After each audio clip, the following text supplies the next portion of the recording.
આકાશવાણી રાજકોટ. અર્ચના કાર્યક્રમમાં પવિત્ર શ્રાવણ માસ નિમિત્તે શ્રી પુષ્પદંત કૃત શિવ મહિમ્ન સ્તોત્ર. રજૂઆત અને સ્વરકાર રસિકલાલ ભોજક. પ્રવક્તા રમેશ ભટ્ટ.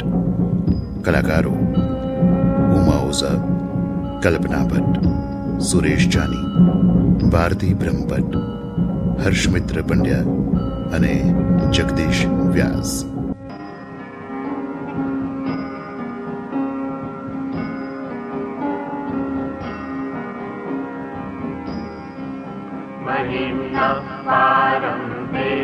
પરમ વિદુષો સદૃશી સુધીર્બ્રહ્માદીના અપિ તદવસન્નાસ્તૈ ગિરઃ અથાવાચ્ય સર્વ સ્વમતિ પરિણામાવધિગૃણં મમાપેશ સ્તોત્રે હરનિરપવાદ પરિકર અતીત સંસ્થાનમ તવ ચ મહિમાવાન મનસયો અતવ્યાવૃત્યાયમ ચકિતમભિધત્તે શ્રુતિરપિ સકસ્ય સ્તોતવ્ય કતિવિધ ગુણસ્ય વિષય તદેત્વર્વાચીને પતતિ ન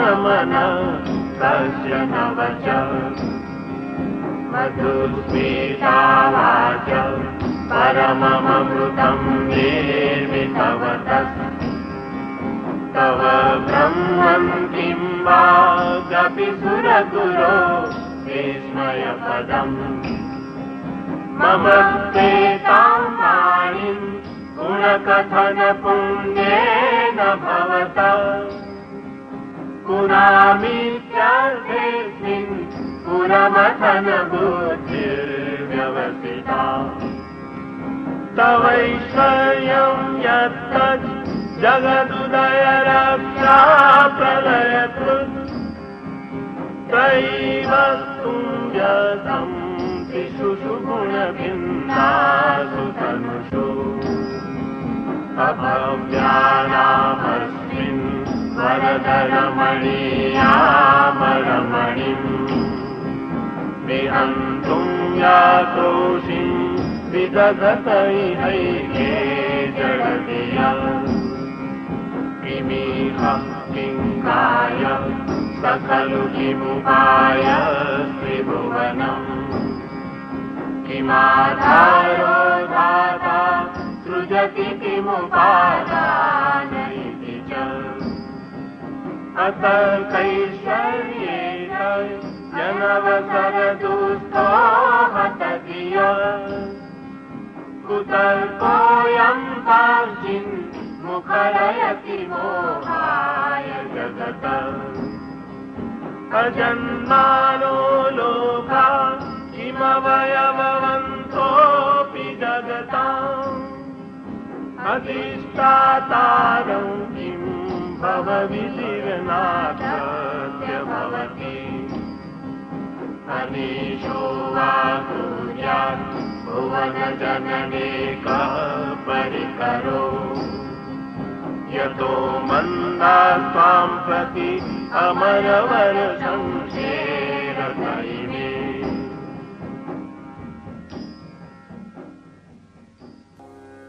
હે મહાદેવ, આપનો મહિમા અસીમ છે. જે કોઈ પોતાની મતિ અનુસાર આપના મહિમાના ગુણગાન કરવાનો પ્રયત્ન કરે છે તે સૌ નિર્દોષ છે. એ રીતે હે પ્રભુ, મારો આ પ્રયત્ન પણ નિર્દોષ હો. હે ભગવાન, આપનો આ મહિમા કેટલા ગુણોથી સભર છે તેનો કોઈ પાર પામી શક્યું નથી. આપની સગુણ સ્વરૂપ લીલાઓનું સૌ કોઈ ગાન કરે છે. હે બ્રહ્મ સ્વરૂપ, આપ તો મધુર ગુણોથી સુશોભિત એવી વેદવાણીના સૃષ્ટા છો. હે ત્રિપુરારી, આપની સ્તુતિનું ગાન કરી મારી વાણીને પવિત્ર કરું, એમ મારી બુદ્ધિએ નિશ્ચય કરી લીધો છે. હે વરદાયક, આપ આ જગતના સર્જનહાર, સ્થાપિત કરનાર અને વિનાશ કરનાર છો.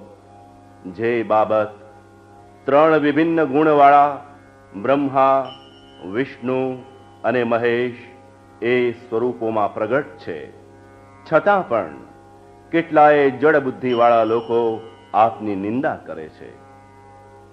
હે મહાદેવ, આપ વિશ્વ વિધાયક છો એ વાત ગ્રહણ કરવા માટે સુયોગ્ય વિચાર કરવો જોઈએ. આપ જગત રચનારા છો, છતાંય બુદ્ધિહીન લોકો સંશય કરે છે. સાંખ્યમ યોગ પશુપતિમતમ વૈષ્ણવમિતિ પ્રભિન્ને પ્રસ્થાને પરમિતમદ પથ્યમિતિ ચ રુચિનાં વૈચિત્રાत् ऋजुकुटिलनानापथजुषाम् नृणामेको गम्य तमसि पयसामर्णवैव महोक्षखत्माङ्गम् परशुरजिनं भस्मफणिना कपालं चेति यत् तव वरदतन्त्रोपकरणम् सुरात्रां तां वृद्धिं ददति तु भवतु प्रणिहिताम् न हि स्वात्मा रामं विषयमुगतुष्टा भ्रमयति ध्रुवं कश्चित् सर्वं सकलमपरस्त्वध्रुवमिदम् परो ध्रुव्यालोके जगति ददति व्यस्तविषये समस्तेऽप्येतस्मिन् पुरमथनतैर्विस्मृतैव तु वञ्चितेमि त्वां न खलु ननु दृष्टा मुखरता तवैश्वर्यं यत्ता यदुपरि विरञ्जो हरिरद परिच्छेत्तुं याता वनलमनलस्कन्धवपुष ततो भक्ति श्रद्धा भरगुरुगुणध्यां गिरिशयत् स्वयं तस्थैताभ्यां तव किमनुवृत्तिर्न फलति अयत्नापाद्य त्रिभुवनमरैरव्यतिकरम् दशास्यो यद्बाहु न भृतरणकन्दूपरवशान् शिरः पद्मश्रेणी रचितचरणाम्भोरुहबले स्थिरायात्पद्भक्ते त्रिपुरहरविस्फूर्जितमिदम् अमुष्यत्वत्सेवा समधिगतसारं भुजवनम् बलात् कैलासेऽपि स्वदधिवसतो विक्रमयत अलभ्या पाताले व्यलसचलितां दुष्टशिरसि प्रतिष्ठात्मय्यासीत् ध्रुवमुपचितो भूयति खलः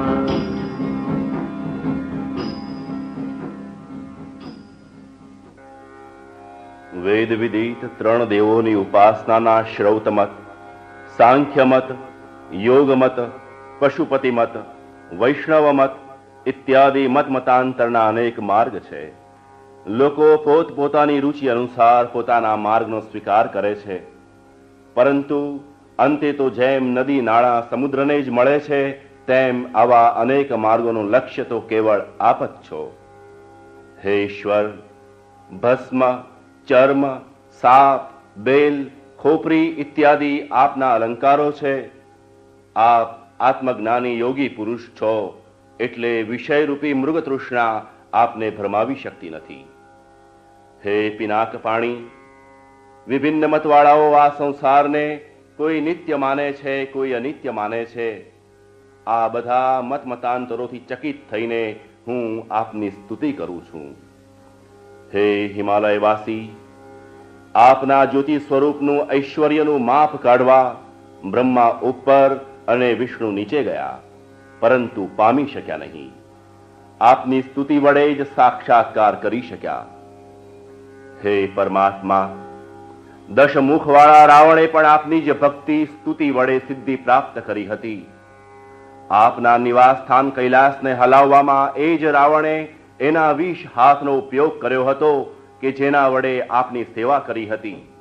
પરંતુ આપે તો એક અંગૂઠો હલાવીને જ પાતાળમાં પણ આશ્રયથી વંચિત કર્યો હતો. ખરેખર દુષ્ટ પુરુષ બુદ્ધિ પ્રાપ્ત કરીને મોહવશ બને છે.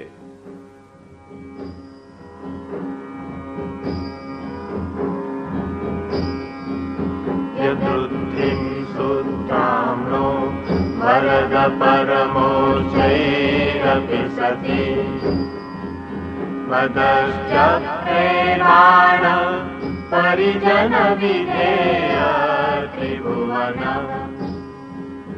ન તચ્ચિત્રં તસ્મિન વરિવસિતરીત્વચરણયો ન કસ્યા ઉન્નત્ય ભવતિ શિરસત્વયવનતિ અકાંડ બ્રહ્માંડ ક્ષયચકિત દેવાસુર કૃપા વિધેયસ્યાસિત્ય સ્ત્રીનયન વિશંસંતવત सकलनाश कंठे तव न कुरुते न श्रियमहो विकारो विश्वाद्यो भुवन भयभंग व्यसनिना असिद्धानैव क्वचिदपि सदेवासुरनरे निवर्तन्ते नित्यं जगति नयनो यस्य विशिखा सपश्यन्निशत्वां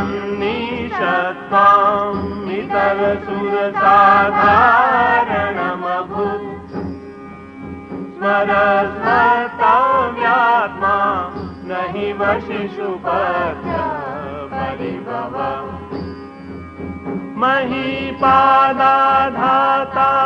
व्रजति सहसा संशयपदम् पदं विष्णोर्धाम्यत् भुजपरिगरुग्रहगणम् महोर्जोऽस्यं यात्यनिपुतजटाताडिततटा जगद्रक्षायै त्वं नटसि ननु वामैव विभुता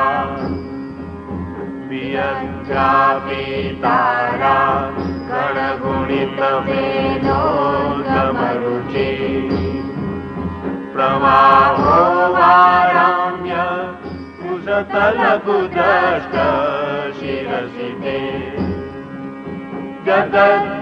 जगद्दीपाकारं जलधिवलयं तेन कृतमी जनेनैवोन्नेयं द्रुतमहिमदीर्यं तव वपो रथक्षोणीयन्ता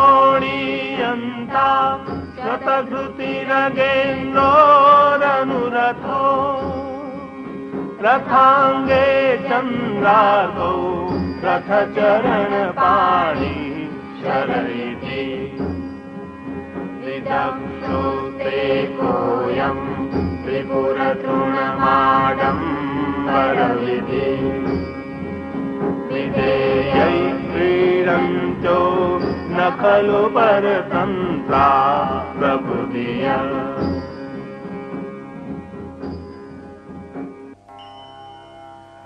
હે વરદાયક, જેણે ત્રણેય લોકને દાસ બનાવ્યા હતા દેવરાજ ઇન્દ્રની મહાસમૃદ્ધિને પણ નીચે કરી દીધી હતી તેવો બાણાસુર પણ આપનો અનન્ય ભક્ત હતો. હે ત્રિનયન, સમુદ્ર મંથનથી ઝેર ઉદ્ભવ્યું, બ્રહ્માંડનો નાશ થવા લાગ્યો અને દેવ દાનવો વિસ્મય પામી ગયા, ત્યારે એમની પર દયા લાવીને આપે એ મહાવિષ્ણુ પાન કર્યું. સંસારના ભયને દૂર કરવો એ જ જેનું કર્તવ્ય છે, એવા આપને તો વિકાર પણ પ્રશંસા બની જાય છે. હે ઈશ્વર, કામદેવ પણ આપને સામાન્ય દેવગણની તુલનામાં માનતા હતા અને એથી આપના પ્રભાવ વડે પોતે શરીર રહિત બની ગયા. જે કોઈ સંયમી પુરુષોને તિરસ્કારે છે તે કલ્યાણને યોગ્ય નથી. હે ભગવાન, આપ જગતના રક્ષણાર્થે તાંડવ નૃત્ય કરો છો, પરંતુ આપના પગના થડકાર માત્રથી ભૂલોક ડામાડોળ થઈ જાય છે. આપના બાહુઓના ફરવાથી નક્ષત્ર મંડળ રોકાઈ જાય છે. આપની જટાના ઘૂમવાથી સ્વર્ગલોક અસ્વસ્થ બની જાય છે. આથી વિદિત થાય છે કે આપનો વૈભવ અનેરો છે.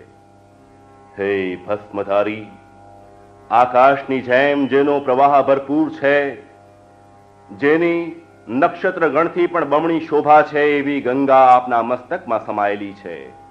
જેણે જગતને એક છીપ સમાન બનાવી દીધું છે. આ એક દૃષ્ટાંત આપનું શરીર કેટલું વિશાળ અને દિવ્ય હશે તે સમજાવે છે.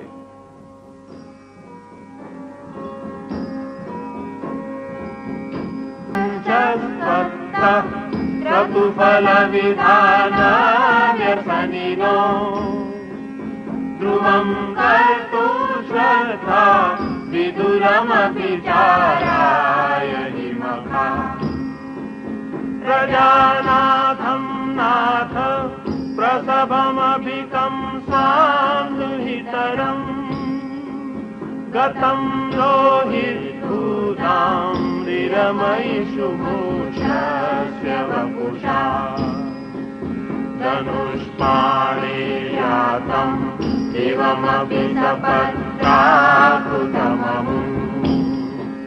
प्रसन्तं भेद्यापि त्यजति न मृगव्याधरवस स्वलावण्याशंसा धृतधनुषमन्नाय तृणवत् पुरपृष्ठं दृष्ट्वा पुरमथन पुष्पायुधमपि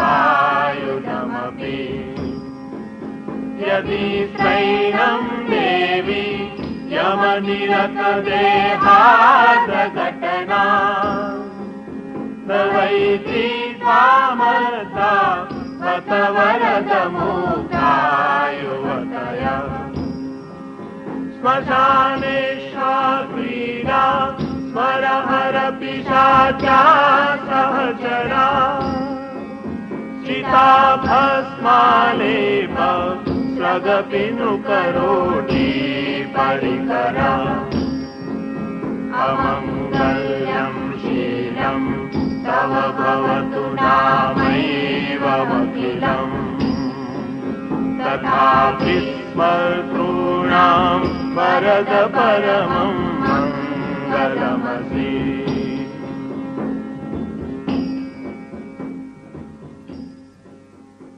હે ત્રિપુરારી, વિષ્ણુ ભગવાન 1000 કમળો આપના ચરણમાં ધરવા તૈયાર થયા, ત્યારે એક કમળ ઓછું થવાને કારણે ભગવાન વિષ્ણુએ પોતાનું નેત્ર કમળ આપના ચરણોમાં ધર્યું. આમ આ જે ભક્તિની વિશેષતા હતી તે સુદર્શન રૂપે પ્રગટ થઈ અને આમ વિષ્ણુ જગતની રક્ષા આ સુદર્શન ચક્ર વડે કરી રહ્યા છે. હે વિશ્વનાથ, આપની આરાધના વિના કર્મ ફલદાયી બનતું નથી. યજ્ઞાદિ ક્રિયાઓમાં આપ ફળદાન દેવામાં સાક્ષી રૂપ છો અને એથી લોકો વેદ વાક્યોમાં શ્રદ્ધા ધારણ કરે છે. હે શરણ આપનારા, આપ તો યજ્ઞોનું ફળ દેનાર છો, પરંતુ દક્ષ યજ્ઞ તો આપનાથી જ વિધ્વસ્ત થયો હતો. એનું કારણ યજ્ઞ કરનારાની શ્રદ્ધા માત્ર જ છે. હે કામ વિનાશક, આપ તો સ્મશાનવાસી છો. ભૂત પ્રેત આદિ આપના સાથીદારો છે. શરીર ભસ્માલેપ આચ્છાદિત છે, ગળામાં ખોપરીઓની માળા ધારણ કરી છે, પરંતુ ભક્તજનોના તો આપ મંગલ સ્વરૂપ છો.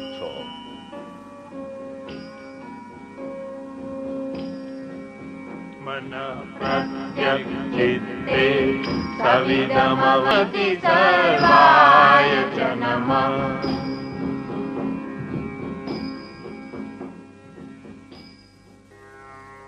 હે પ્રભુ, સંયમી લોક યોગ સાધના વડે અંતર્યામી પરમાત્માનો સાક્ષાત્કાર કરે છે અને પરમાનંદ રૂપી અમૃતની સિદ્ધિ પ્રાપ્ત કરે છે.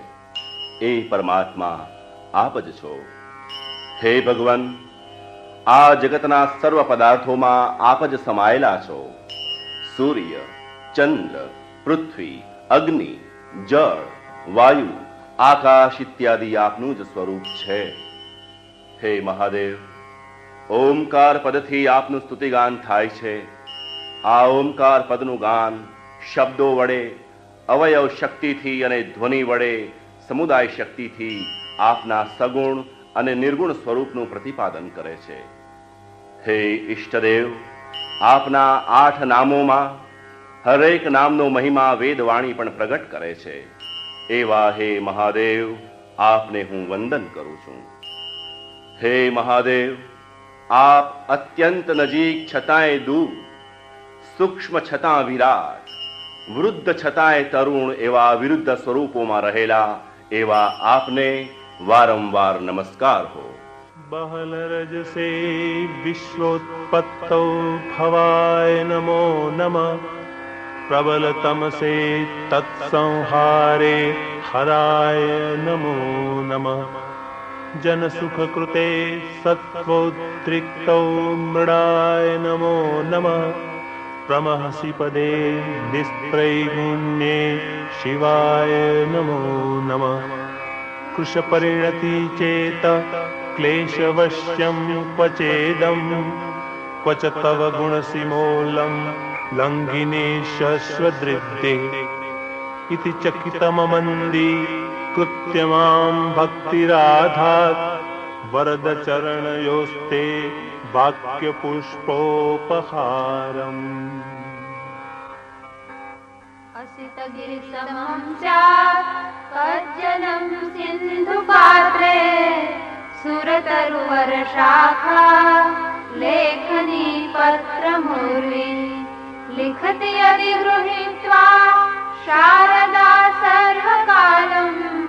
તદપિ તવ ગુણાનાં ઈશ પારં ન યાતિ. અસુર સુર મુનિન્દ્રૈ રચિતસ્યેन्दुमौले. ગ્રથિત ગુણ મહિમ્નો નિર્ગુણસ્યેશ્વરસ્ય. સકલ ગુણ વરિષ્ઠ પુષ્પદંતાયમાનો. રુચિરમલ ધૃવૃત્તૈ स्तोत्रमेतच्चकार. हर हर न वैद्यं दुर्जटे स्तोत्रमेत. पठति परम भक्त्या शुद्ध चित्त पुनान्य. स भवति शिवलोके रुद्रतुल्य तथात्र. प्रचुरतर धनायु पुत्रवान् कीर्तिमांश्च.